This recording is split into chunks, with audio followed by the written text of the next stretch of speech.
Thanks for coming, everybody. Before I get going on Kelly, I want to congratulate Nathan and Howie. I think all the athletes and all the sports during this Olympic summer, there's the one common thread they have is they just seem to have a long history, a long string of doing the right thing. And I just made a lot of notes from what I remember on Kelly and what we pieced together. But these kinds of positive things I'm speaking of even continued today. Jerry and Kelly came all the way from Arizona, just flew out here just for this, which that in itself speaks volumes for doing the right thing. And coming in from Buffalo today, around Syracuse, I'm glad you left early. They got a flat tire on 90, so Jerry's down on his hands and knees changing the tire. What a great guy. All right, Jerry.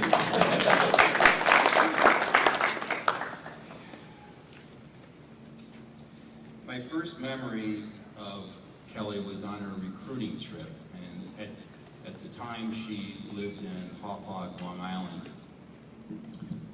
but now which I didn't know, is originally from Arizona, and that's where she now resides with family.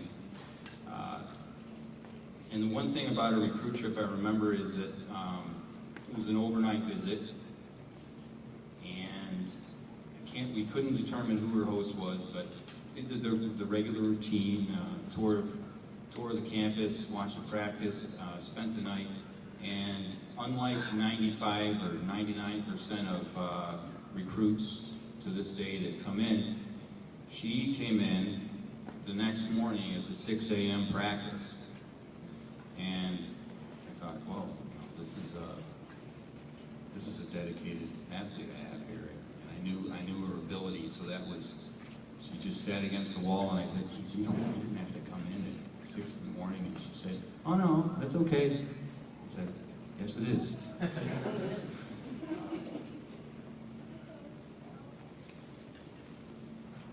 And Kelly didn't disappoint us. I had her for 2 years because I left at the end of her sophomore year. And as you can see in the program, she set 3 records, 1 on a relay and 2 individuals, and those 2 individual records still stand. All right? And she just, day in and day out, was that all-American type that just worked her butt off, and the results came through. One not-so-funny story that I have is at the SUNY Championships, her sophomore, was it your sophomore year? Sophomore year, we're at SUNY Binghamton when they were still in our conference, and that's where I was from.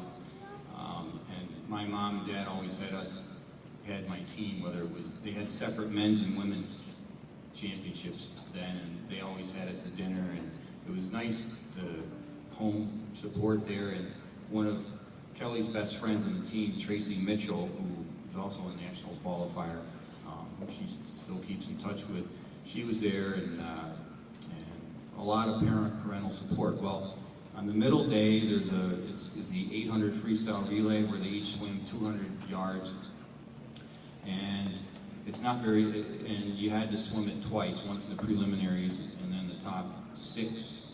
We had 6 lane pools back then.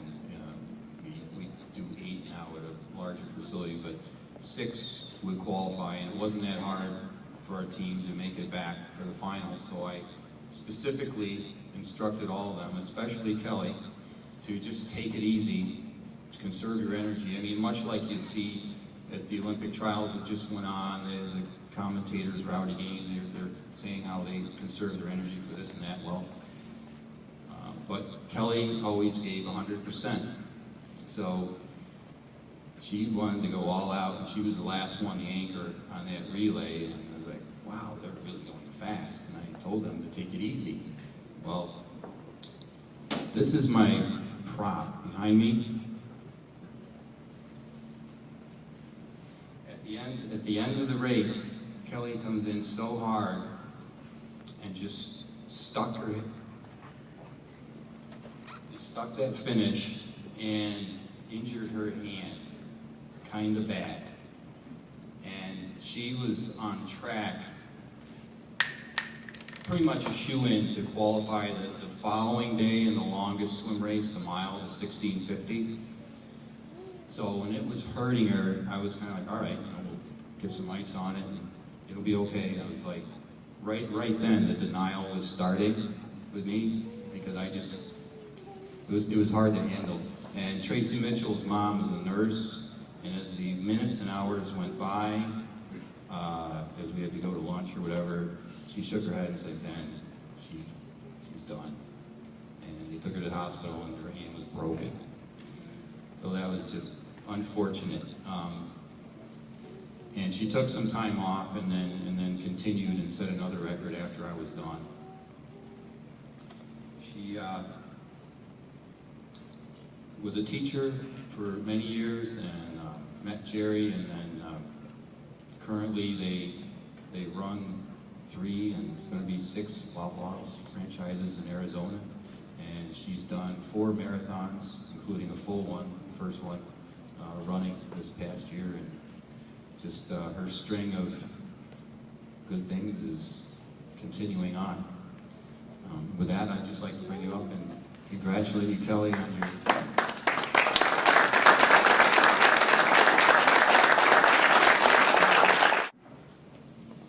Okay, I wasn't really prepared to talk either, but I just want to say a few things. First of all, I want to thank Ken. I remember him on my recruit trip, and actually him and just coming to the campus was one of my greatest experiences during the orientation, and just checking out the campus and making the decision to come here. I like that it was a small campus, coming from kind of a big place in Long Island. It was nice to come to a small community, and just people were so friendly up here, and it was a long way from home driving up here, but I just made the decision that it was just a nice small town atmosphere, and I really like that about it. Our team, we just had some of the greatest people on our team. I felt like we were a family.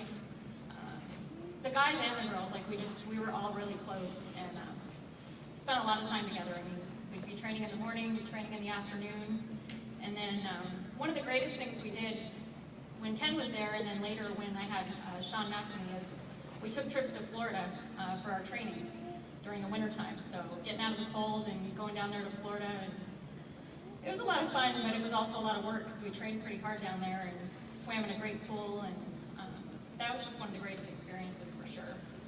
I'm still in touch with some of the girls that I swam with, because we also roomed together, and so we were always together. And one good thing about coming here is I got to go to, it's kind of far from here too, but Niagara Falls, and spend time with Heather Putnam at the time. She was a swimmer also, and I hadn't seen her in like 11 years, so it was really nice to get reconnected with her. And I still stay in touch with Tracy Mitchell, who was one of the greatest swimmers too, so we just had a lot of fun together. And I want to thank my parents. Couldn't be here today because they live in Arizona also, but they really have encouraged me to do the things I do today and the things I've done throughout my life. And they just always encouraged me to do things that made me happy, and they're just really good people. And then, of course, my husband, who encouraged me to come here. I wasn't going to come all the way here, and he said you should, because this is a once-in-a-lifetime deal, and I'm really proud, and I thank everyone for giving me this opportunity. Thank you.